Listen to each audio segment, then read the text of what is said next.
Hey everybody, welcome back to Next Play Records. I'm Andy, and I have a video for you today that'll cover some new additions, some Next Play new additions. Today, no contest entry, although there are a few more out there I want to do. Today's just a vinyl finds, new additions, and let's get started. It's going to be all jazz, and there's some good ones. This found on Amazon, was on sale, 15 bucks, and it sounds awesome. It is on the Contemporary label. It's a reissue in the OJC series. 2015, I believe, was the pressing. This is Art Pepper meets the rhythm section. Listened to this last night for a third time since I got it. And these are basically stuff I've added over the last month. Basically, all of them were in October. But Art Pepper in the rhythm section is when he, as a West Coast saxophone artist, came over with some of the East Coast fellas. And those guys were Red Garland on the piano, Paul Chambers on the bass, and Philly Joe Jones on the drums. This is similar to the Chet Baker in New York session, where Chet Baker, being that cool jazz West Coast guy, came over, and he also played with Paul Chambers and Philly Joe Jones in that session. And this one was the first one to do it. 1957 is this session. The Chet Baker in New York was in 1958. So I love that idea that they came up with then, to kind of blend the two styles and show that they do go well together. Art Pepper was a stud. There's some documentaries people are talking about that I haven't seen. I know he had a rough life with drugs, like a lot of these jazz guys did in the 50s and 60s. But anyway, love this record. It's one that I've said, and I posted this on Instagram, that it is a jazz album that everybody would love. Even guys that aren't so into jazz would really love this and need it in their collection. So check out Amazon, see if they still have it for that discounted price. Grab it if you can. Love that Contemporary label too. There you go. Next one is a Acoustic Sounds Verve series. Mingus. How many times I got to say it? Mingus. This is a great record. This sounds awesome too. Obviously, from that QRP pressing plant, that usually does a really good job. We got the gatefold. Get rid of that glare. We got the gatefold here. I really like the Mingus stuff. It is so different. It's got its own style. I don't even know what subgenre you would call it, but those deep sounds that he comes up with on the bass, as well as the horned instruments that he adds as accompaniment. Let's go over the lineup here. We've got, usually have pretty big ensembles with Mingus, but this is Rolf Erickson and Richard Williams on the trumpets, Quentin Jackson on the trombone, Don Butterfield on the tuba. That tuba gives a different sound from other jazz songs that you hear. So great addition to go along with his style on the bass. Mingus' style on the bass is one of a kind. Jerome Richardson, soprano and baritone saxes and the flute. Dick Hafer, tenor sax and flute. Charles Mariano, alto sax. Jackie Bird on the piano. Jay Berlinger on the guitar. You've got bass and piano for Charles Mingus, and Danny Richmond on the drums. Recorded in 1963 in the heyday of hard bop. But this is not hard bop. I mean, one of a kind sound. Grab it if you can. It's a great reissue. Black Saint and the Center Lady is coming out later this month. I'm also getting that one. I don't get every one from this series, but I definitely get those hard to come by, good quality reissue titles that are just out of this world. And this one was one of them, and Black Saint and the Center Lady also. So looking forward to that one. Charles Mingus. Okay, the next three I have are all from the same reissue series of this black jazz that's been coming out. I've got three of them right here. This gives me 5 in my collection, and every single one of them, again, similar to Mingus, it's just a one-of-a-kind sound that they came up with during that late 60s, early 70s black jazz label when it was created. Walter Bishop on choral keys. Very, very good. Every song on here is got that kind of a mystique to it.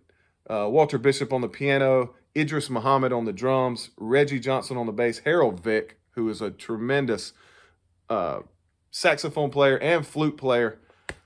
Awesome record. Really like this one. Love the Black Jazz label. Next one we have is Henry Franklin. He was probably the most legendary of the, other than George Russell, who started this label, most legendary artist that came along on the Black Jazz. So the Skipper was his nickname. So Henry Franklin, the Skipper. Awesome. Love the cover. Love that look he's giving you. Kind of looks like, I don't know if anybody follows NBA, kind of looks like James Harden hanging out right here. But yeah, the Skipper, again, just, they're similar to the other Black Jazz titles, but they're also different, and they're definitely different than that standard Blue Note hard bop that I love. But great additions to my collection. I would really highly recommend this one for anybody who wants to try these out. Grab it. Oh, and he is a bass player. Franklin, let's talk about that lineup real quick. Henry Franklin had a long career starting in late 50s, and then this was a 1972 release. But he's the leader, and he's on the upright bass. You also have Bill Henderson on the electric piano, Mike Carvin on the drums, Oscar Brashear on the trumpet and flugelhorn. That flugelhorn is on a lot of these Black Jazz releases, and it gives a great sound. It gives something different, you know, that kind of weaves its way through all these titles. And Kenny Climax on the guitar and electric tub. I need to look up what that looks like, but Fred, maybe that's a typo. Maybe it's I don't know. And then percussion, we've got Tip Jones and Freddie Lito. So check that one out. Another one that I love, and the third one here, another Walter Bishop release. Walter Bishop's Fourth Cycle. The OG for this is very, very high dollar. So this reissue was great. Keeper of My Soul. Love the title. Love Walter Bishop on choral keys, so I knew I would love this. And 7 songs, which I love when you have a variety of sounds and songs and melodies to go with. Walter Bishop on the keyboard, piano, Ronnie Laws on the reeds, Gerald Brown on the bass, a couple of other guys. We got Conga on the bongos, some drummers here, Bahir Hussain, Woody Murray on the vibes. The vibes on this record are awesome. One thing I love about this one, and they've done it with a few releases, is they put it on this amber orange splattered vinyl. Is that Black Jazz label? Great vinyl color. I love that. That's one of my favorite. This is one of my favorite looking. I have a couple other with this kind of orangey, transparent. I love that look. Something about it. So Walter Bishop Jr., 2 titles from him, 1 from Franklin. So good stuff. If you haven't got into the Black Jazz, do it while these reissues are still available and decent prices. Okay.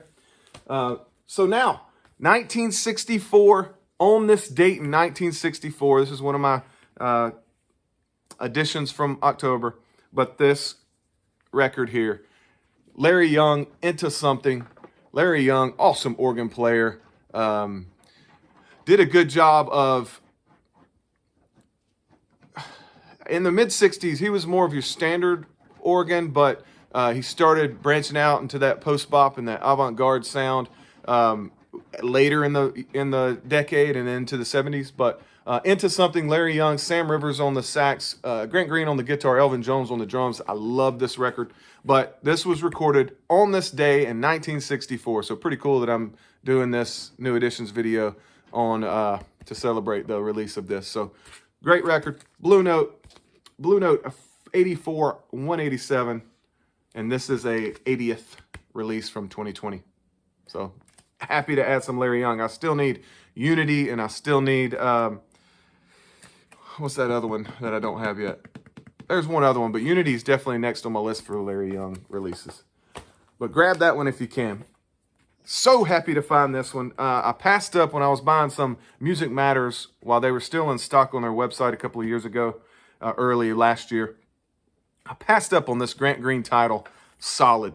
But, in which it's worth so much now. I would have spent probably 60, 70 bucks then on the Music Matters version, which is now worth $100 more than that. So, but I was happy to get this for a great deal. This is when it was first released in 1979 on this reissue. They called it Blue Note Classic series back then, but Grant Green's solid, terrible cover. I mean, pool balls are solid, but what is that really? The Music Matters cover has got this green tinted picture of Grant Green with his guitar, which is beautiful. But I'll take this because it sounds awesome. Show you all the labels on this series are the blue with the white B. I was really weary on how it would sound, but it's great. So recorded in 1964, first released on vinyl in 1979 with this series. But Grant Green on the guitar, Joe Henderson, unbelievable on this record, on the saxophone, James Spaulding on the alto sax, McCoy Tyner on the piano, Bob Crenshaw on the bass, and Elvin Jones again on the drums. So very happy to add that to my Blue Note collection. It's skyrocketed to one of my favorite Blue Note sessions, just because I love Joe Henderson's sound. Add that with Grant Green's guitar and Elvin Jones on the drums. It's beautiful. Next one, another awesome deal that I was able to offer up and win on eBay, and it is the mid-70s blue with a black B, Never Let Me Go, Stanley Turrentine with his wife Shirley Scott, Major Holly Jr., Al Harewood, and Ray Barretto. This is gospel soul jazz at its best. Every song on here I absolutely love. This is an underrated record. If you can find this for $18, $20, $25, get it. Never Let Me Go. Great session. This is the 1975 again. Blue with the black B. Absolutely love this record. So can't go wrong if you like that gospel soul sound in your jazz. This is one of the best. Stanley Turrentine, he does it as good as anybody on the saxophone. So check it out. And last but not least of my jazz new editions, next play new editions is Ready for Freddie. Ready for Freddie, unbelievable session again with Wayne Shorter on the saxophone, tearing it up. Freddie Hubbard and Wayne Shorter together are two of the best in combo when you're talking about two horns, in my opinion, throughout the Blue Note catalog. So Freddie Hubbard, Ready for Freddie. This was a new release last month on the Blue Note Classic Vinyl Series. And as far as I'm concerned, this is the last great release of the year because they've gone back to what felt more like lost sessions in the 80th series that they would put out. I don't know if you've seen these soul jazz and look up what's coming out on the classics. It's not the same. It's not the same as this one. It's not Moanin'. It's not something else. The ones that they were supposed to be focusing on. The next great one that's coming out is Joe Henderson, Inner Urge. Can't wait for that one, but that's 2022 sometime. So anyway, I was happy to get this one. Also on here, McCoy Tyner, Art Davis, Elvin Jones. Great release. Awesome session. Get it if you haven't got it. It's a steal for 20, 25 bucks in that series. And that's all I have today for the Next Play new editions. And until next time, keep spinning that Next Play.